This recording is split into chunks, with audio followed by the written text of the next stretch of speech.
Clouds of smoke, screeching tyres. And a stack of hair-raising action on and off the pad. Kenny's pride enjoys this 1928 Bentley. It's been in his possession for nearly 3 decades. I like to see the long bonnet, a great sound. I just love everything about it. In 2019, the brand is celebrating a century of car creation.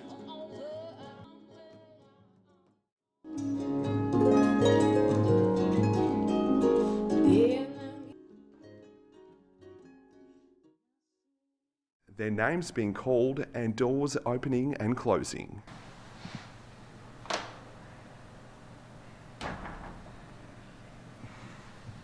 Hard hats and high-vis, federal, state and local politicians viewed progress this afternoon. The reality is that the majority of Queen support it. 1.5 metres of bike lanes. A lot of The project is expected to use up to 100 workers and be completed late next year.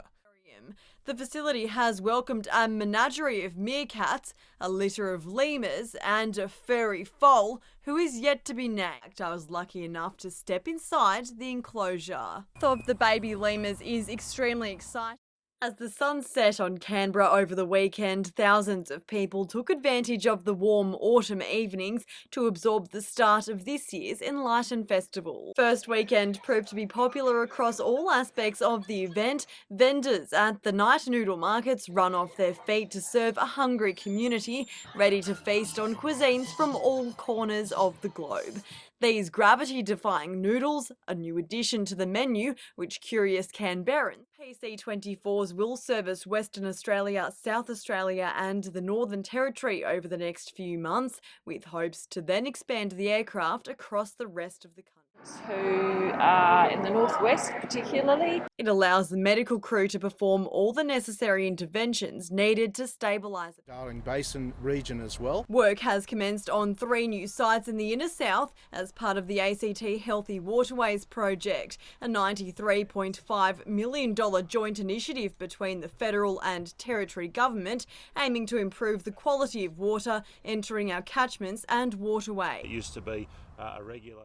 James Milligan officially launched his party's plan for closing the gap in the ACT, given their persistent concerns surrounding current outcomes, including the country's highest rates of Indigenous incarceration and Indigenous kids. West also spends plenty of time on the road, making multiple trips from Hardin each week. For pre-season, we got together 3 times a week. But both girls say it's worth it to have a chance to play league. It's always challenging and the girls are always pushing it.